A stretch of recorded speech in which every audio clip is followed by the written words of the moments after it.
Hello everyone, welcome to my YouTube channel. तो आज हम बात करने वाले हैं फॉरगेटिंग के बारे, दैट इज विस्मृति, या फिर हम इसको बोलते हैं भूलना, या फिर हम इसको बोलते हैं विस्मरण। ठीक है, तो चलिए स्टार्ट करते हैं। अगर मैं बात करूँ फॉरगेटिंग की, तो चलो हम पहले ना फॉरगेटिंग का ओवरव्यू समझते हैं कि फॉरगेटिंग का ओवरव्यू क्या है, या फिर नॉर्मल लाइफ में हम लोग या फिर नॉर्मल डे में हम इसको कैसे यूज करते हैं। देखो, अगर मैं बात करूँ फॉरगेटिंग का, ठीक है, तो फॉरगेटिंग या फिर भूलना कोई एक बीमारी नहीं है। अगर कोई स्टूडेंट ये समझता है कि भूलना एक बीमारी है या फिर हम किसी चीज़ को भूल जाते हैं तो वो मेरे लिए बीमारी है, तो आप वो चीज़ गलत सोच रहे हो। क्योंकि हेल्दी माइंड के लिए, हेल्दी बॉडी के लिए भूलना भी एक तरह का क्या है, मतलब भूलना भी ज़रूरी है। जैसे मेमोराइजेशन कंपलसरी है, वैसे फॉरगेटिंग भी कंपलसरी है। देखो, आप एक एग्जाम्पल के ये जरिए समझो। अगर कभी किसी से आपका झगड़ा हो गया है, ठीक है, अगर आप वो चीज़ क्या है कि सालों सालों तक या फिर हमेशा वो चीज़ आपको याद है, तो वो ऑल टाइम आपको क्या करेगा, हर्ट करेगा। लेकिन अगर उस चीज़ को आप रिप्लेस करके कुछ अच्छी चीज़ों को उस जगह पे आप डालते हो, तो वो आपके स्वस्थ मन के लिए या फिर आपके स्वस्थ शरीर के लिए वो क्या है, बेनिफिशियल हो जाएगा। ठीक है, तो अगर आप ये सोचते हो कि आप भूल रहे हो किसी चीज़ों को, आपके मतलब ये आपके लिए एक प्रॉब्लम है, तो नहीं, ये गलत है। भूलना भी क्या है, कंपलसरी है। जितना मेमोराइजेशन कंपलसरी है, उतना ही क्या है, आपका भूलना भी कंपलसरी है। नई चीज़ों को डाल रखने के लिए या फिर नई चीज़ों को सीखने के लिए भूलना भी क्या है, कंपलसरी है। चलिए, तो अभी स्टार्ट करते हैं कि फॉरगेटिंग फॉरगेटिंग क्या है। तो फॉरगेटिंग हम पहले क्या समझेंगे, इंट्रोडक्शन। कि इंट्रोडक्शन क्या है।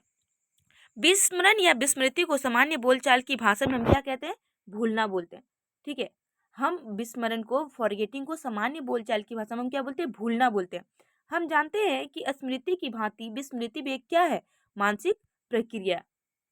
ठीक है, स्मृति और विस्मृति में अंतर इतना है कि स्मृति एक क्या, सक्रिय और सकारात्मक क्रिया है। देखो, आप यहाँ पे ना ये याद रख सकते हैं कि स्मृति एक सक्रिय और सकारात्मक क्रिया है। इसको आप ट्रिक के एक जरिए याद रख सकते हैं कि स फॉर स्मृति और स फॉर सक्रिय और सकारात्मक। तो स्मृति क्या है, एक सक्रिय और सकारात्मक क्रिया है। वही विस्मृति एक क्या है, निष्क्रिय और नकारात्मक क्रिया है। ठीक है, यहाँ तक याद रहेगा। अब आगे चलते हैं। हम जानते हैं कि वर्तमान समय की शिक्षा प्रणाली बाल केंद्रित शिक्षा प्रणाली है। अभी का जो एजुकेशन सिस्टम है, अभी पूरा फोकस किस पे किया जाता है, स्टूडेंट पे किया जाता है। ठीक है, ये सारे जानते हैं कि अभी का जो एजुकेशन सिस्टम है वो स्टूडेंट पे फोकस किया जाता है। इसलिए स्मृति के साथ विस्मृति का अध्ययन भी क्या है, महत्वपूर्ण है। कोई भी चीज को सीखने की क्रिया के लिए विस्मृति के स्वरूप एवं कारणों को जानना अति आवश्यक है। क्योंकि विस्मृति एक ऐसी मानसिक क्रिया है जिसके कारण हम किसी सीखी हुई बात को, विचार को, अनुभव को अपनी चेतना पर नहीं ला पाते।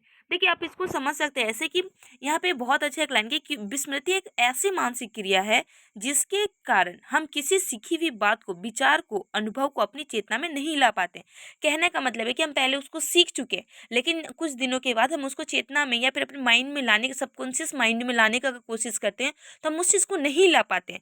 तो हम क्या समझेंगे कि हम उस चीज़ को क्या कर चुके हैं, भूल चुके हैं।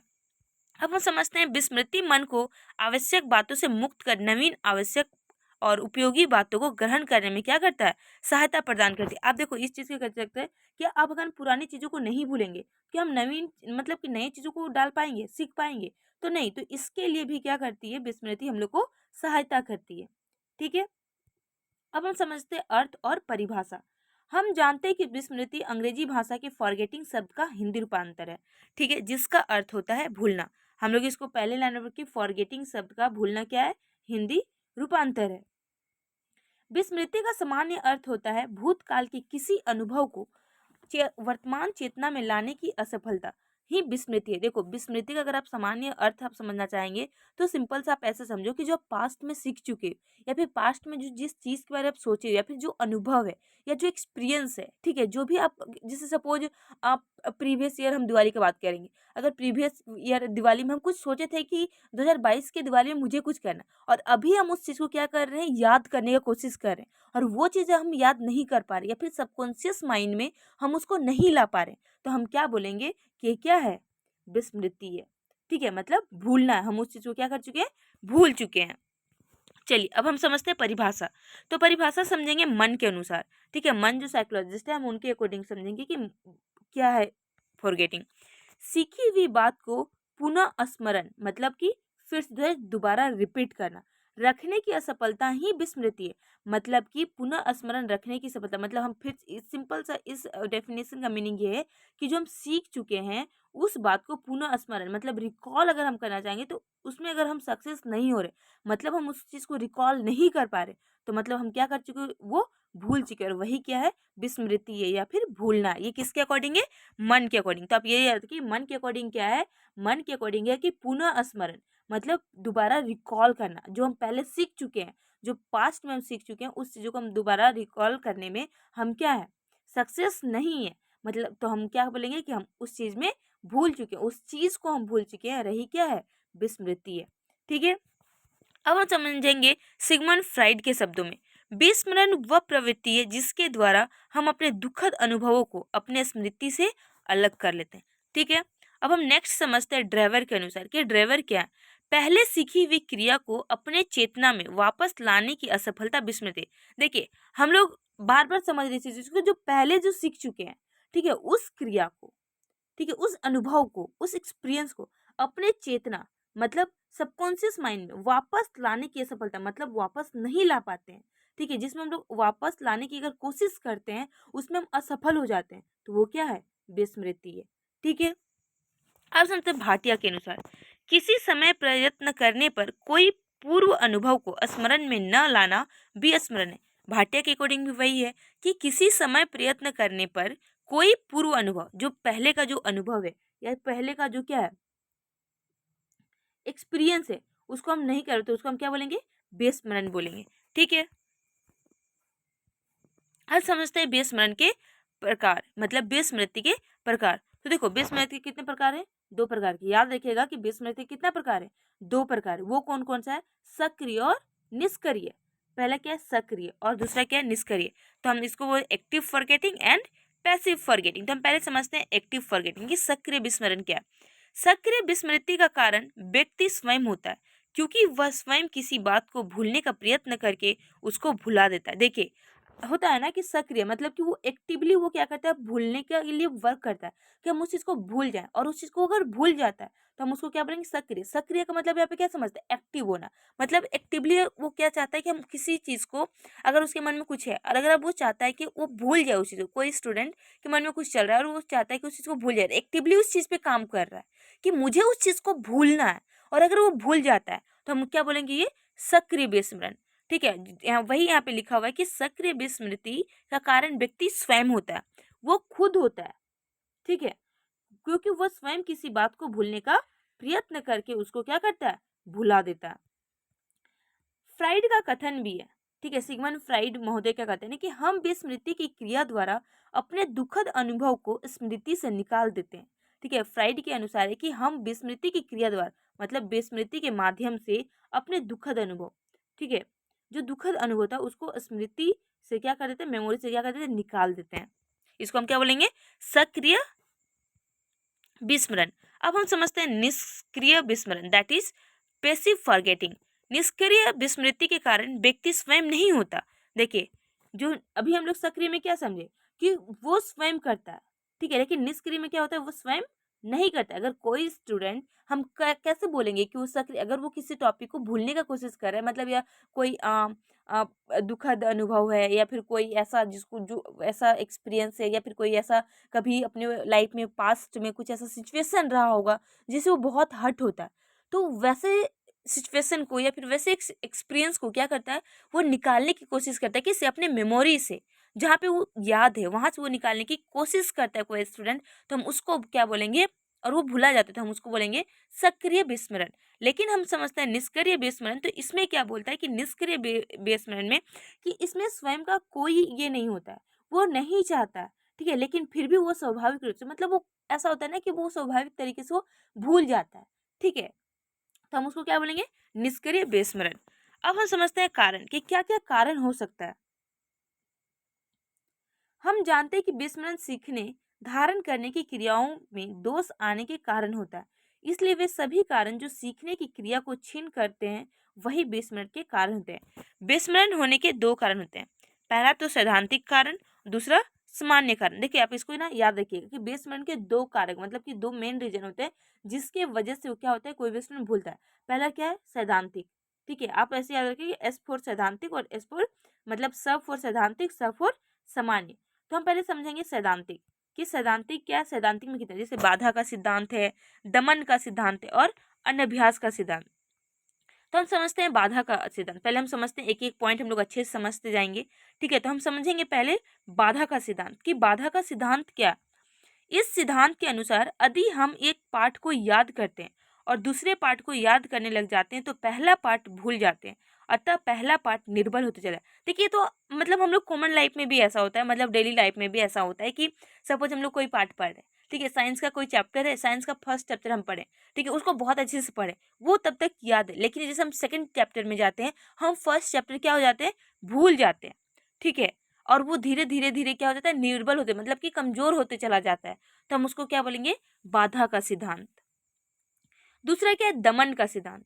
इस सिद्धांत के अनुसार हम दुखद और अपमानजनक घटनाओं को याद नहीं रखना चाहते, अतः हम उसका दमन करते हैं। देखिए, कॉमन होता है डेली लाइफ में भी, ऐसा होता है कि अगर हम कभी मेरा कहीं पे इंसल्ट हो गया, या फिर कहीं पे कभी मेरा बेइज्जती हो गया, फिर कभी मुझे अपमानजनक कहीं पे सिचुएशन हो गया, तो हम क्या चाहते हैं कि उस चीज़ को, मतलब न चाहते हुए भी हम उस चीज़ को भूलना चाहते हैं, कि वो चीज़ बार बार मुझे याद हो, मतलब हम उस चीज़ को क्या कर रहे हैं, दमन कर रहे हैं, ठीक है, उसको मतलब हम खत्म करना चाह रहे हैं, दमन करना चाह रहे हैं। तो हम ये हुआ दमन का सिद्धांत।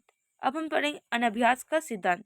थॉर्नडाइक और एबिंगहॉस ने विस्मृति का कारण अभ्यास का अभाव बताया। सीखी हुई बात का अभ्यास नहीं करने पर भूल जाते हैं। देखिए, ये तो अभी क्या, अनभ्यास का सिद्धांत। अनभ्यास का सिद्धांत का मतलब क्या है कि अगर हम किसी चीज़ को अभ्यास नहीं करते हैं और लंबे समय तक अगर हम उस चीज़ को अभ्यास नहीं करते हैं, तो हम क्या हो जाते हैं, हम उस चीज़ को भूल जाते हैं। अब हम सामान्य कारण में समझेंगे कि समय का प्रभाव। पहला समय का प्रभाव, रुचि का अभाव और विषय की मात्रा। तो चलिए देखते हैं समय का प्रभाव, कि समय का प्रभाव क्या है। अगर सीखी हुई चीज को बहुत अधिक लंबा समय हो जाता है तो हम भूलने लगते हैं। हैरिस के अनुसार क्या है कि अगर हम कोई भी चीज़ को सीखते हैं और बहुत लंबे समय से हम उस चीज़ को दोबारा रिपीट नहीं करते हैं, तो हम उसको क्या करने लगते हैं, भूलने लगते हैं, ठीक है। और कम समय पहले और अभी कुछ दिन पहले अगर हम किसी चीज़ को सीखें, उसको हम जल्दी उतना नहीं भूलते हैं। तो ये होता है समय का प्रभाव। रुचि का अभाव। देखिए, सिंपल सी बात है, अगर किसी चीज़ में मेरा रुचि नहीं है, ठीक है, या फिर किसी चीज़ में आपका रुचि नहीं, तो आप उसको क्या करोगे, अच्छे से नहीं पढ़ोगे, तो आप उस चीज़ को जल्दी भूल जाओगे। लेकिन किसी चीज़ को आप इंटरेस्ट के साथ पढ़ते हो और वो चीज़ इंटरेस्ट के साथ आपको याद आता है, तो आप उसको लॉन्ग टर्म के लिए वो आपके माइंड में याद रह जाता है। तो वहीं पे लिखा हुआ है, ठीक है, कि जिस कार्य को हम जितनी कम रुचि, ध्यान और इच्छा से सीखते हैं, उतनी ही जल्दी हम उसको भूलते हैं। स्टाउट के अनुसार क्या है कि जिन बातों के प्रति हमारा ध्यान रहता है, उन्हें हम स्मरण रखते हैं। सिंपल सी बात है कि हम जो इंटरेस्ट के साथ पढ़ते हैं, या फिर जो इंटरेस्ट के साथ हम किसी कार्य को करते हैं, या फिर इंटरेस्ट जिस चीज़ में होता है, वो मुझे बहुत लॉन्ग टर्म तक याद होता है। अब हम विषय की मात्रा समझते हैं। विस्मरण विषय की मात्रा के कारण भी होता है। हम छोटे विषय को देर और लंबे विषय को जल्दी समझते हैं। ये आप देखते होंगे कि स्टूडेंट लाइफ में क्या होता है कि अगर कोई छोटा टॉपिक है उसको हम जल्दी समझ आते हैं, लेकिन अगर कोई लॉन्ग टॉपिक है तो उसको समझने में थोड़ा समय लग जाता है, तो हम उतने तेजी से हम क्या होते हैं, भूल भी जाते हैं। अब हम समझते हैं शिक्षा में विस्मृति का महत्व, की क्या महत्व है फॉरगेटिंग का, मतलब importance of forgetting in education. तो कॉलिंस और ड्रेवर ने लिखा है कि यह सत्य है कि विस्मरण स्मरण के विपरीत है। विस्मरण क्या है कि स्मरण के अपोजिट है, पर व्यवहारिक दृष्टिकोण से विस्मरण लगभग उतना ही लाभप्रद है जितना कि स्मरण। देखिए, कहने का इस लाइन का सिंपल सा मतलब है कॉलिंस और ड्राइवर के अकॉर्डिंग, कि विस्मरण क्या है कि ये हम लोग सब जानते हैं कि जो फॉरगेटिंग है वो स्मृति के क्या अपोजिट है, पर व्यवहारिक दृष्टिकोण से अगर देखा जाए तो जितना इम्पोर्टेंट, मतलब जितना इम्पोर्टेंट रोल प्ले करता है स्मृति, उतना ही इम्पोर्टेंट रोल प्ले करता है कौन, विस्मृति, दैट इज फॉरगेटिंग। विस्मरण लाभप्रद क्यों है, बालक की शिक्षा में उसका कार्य, महत्व और आवश्यकता क्या है, हम उनसे संबंधित तथ्यों पर निम्नलिखित पंक्तियों पर प्रकाश डाल रहे हैं। जैसे देखिए, कुछ पॉइंट हम यहाँ पे मेंशन किए हैं, तो आप देख सकते हैं, समझ सकते हैं। भाषा शिक्षण में उपयोगी, अस्त व्यस्त से बचाव, सीमित क्षेत्र का उपयोग, दुखद अनुभवों को भूलना और क्षणिक महत्व की बातों को भुलाना। अब समझते हैं भाषा शिक्षण में उपयोगी। बालक शुद्ध लेखन और शुद्ध उच्चारण के अतिरिक्त विभिन्न विषयों में कुछ सीमा तक सफलता प्राप्त करने का इच्छुक रखता है। वह गलत कार्यों और गलत विधियों का विस्मरण करके ही ऐसा कर सकता है। देखिए क्या भाषा शिक्षण में उपयोगी। अब देखिए, कोई भी बच्चा तुरंत अगर भाषा सीख रहा है, कोई लैंग्वेज को सीख रहा है, तो बहुत गलती करेगा, ठीक है। तो अगर उसको फिर से अच्छे से सीखना है तो क्या करेगा, पहले जो गलती करके सीखा है, जो गलती सीखा है, उसको क्या करना है, उसको भुलाना पड़ेगा, देन जाके वो अच्छे से उस लैंग्वेज को सीख सकता है। तो वहीं पे उसी चीज़ को यहाँ पे लिखा गया। मन के अनुसार क्या है कि उचित प्रतिक्रिया का अर्जन करने के लिए हमें अनुचित प्रतिक्रियाओं को बहुधा भूल जाना आवश्यक है। अब हम समझते हैं अस्त व्यस्त सा बचाव। यदि बालक के मस्तिष्क में सभी बातों को स्मृति चिन्ह अंकित होते चले जाए तो उसके विचार पूर्ण रूप से अस्त व्यस्त हो जाएंगे। अतः अपने विचारों को व्यवस्थित रूप प्रदान करने के लिए उसे कुछ बातों को भुलाना अनिवार्य है। देखिए यहाँ भी वही बात कह रहा है कि अगर बालक कोई स्टूडेंट है वो सभी चीज़ों को याद रखता है तो क्या हो जाएगा कि विचार जो उसका जो थॉट है या फिर जो उसका सोचने का लेवल है वो क्या अस्त व्यस्त कंप्लीट तरीके से वो अस्त व्यस्त हो जाएगा। ठीक है, लेकिन अगर कुछ चीज़ को नए चीज़ों को सीखना है तो पुरानी जो चीज़ें उसको क्या करना पड़ेगा, भुलाना पड़ेगा। अस्टर्ट एवं ओकडेन, यदि हम अपने विचारों में व्यवस्था और बल चाहते हैं तो हमारे लिए विस्मरण आवश्यक है। पुरानी बातों को भूलकर नई बातों को सीखना, इसको आप समझ सकते हैं ऐसे भी कि ऐसी अनेक बातें होती है जिनको बालक पुरानी बातों को भूलकर ही सीख सकता है, जैसे पढ़ने या लिखने की उपयुक्त विधियां। अतः उसे उन विधियों को भुला देना आवश्यक है जिनका प्रयोग वह करता चला आ रहा है। वुडवर्थ के अकॉर्डिंग है कि नई बातों का सीखना पुरानी बातों के स्मरण में बाधा डालता है और पुरानी बातों का स्मरण नई बातों को सीखने में बाधा डालता है। सिंपल लाइन, आप इसको समझ सकते हैं। अब है नेक्स्ट पॉइंट, क्षणिक महत्व की बातों को भुलाना। बालक विद्यालय में ऐसी अनेक बातें सीखता है जो उसके लिए क्षणिक महत्व की होती है, अतः उसके लिए उन्हें स्थायी रूप से स्मरण न रखकर भुला देना ही अच्छा है। कॉलसेनी के अकॉर्डिंग जीवन के अनेक अनुभवों का केवल क्षणिक महत्व होता है और वे स्मरण रखने के योग्य नहीं होता है। अब नेक्स्ट पॉइंट है सीमित क्षेत्र का उपयोग। बालक का स्मृति क्षेत्र सीमित होता है, अतः यदि वह सब बातों को स्मरण रखे तो उसे अपने स्मृति क्षेत्र में नवीन बातों को स्थान देना असंभव हो जाएगा। देखिए सिंपल सा यहाँ पे लाइन क्या कह रहा है कि बालक का स्मृति क्षेत्र मतलब जो मेमोरी लेवल का जो एरिया है वो क्या होता है, सीमित होता है, लिमिटेड होता है। यदि वह सब बातों को स्मरण रखे, अगर वो सब बातों को याद रखना चाहेगा तो उसे अपने जो मेमोरी का जो एरिया है मतलब कि जितना उसके पास कैपेबिलिटी है, पोटेंशियल है, ठीक है, उसमें नवीन बातों को स्थान देना मतलब वो नई चीज़ों को सीख नहीं पाएगा।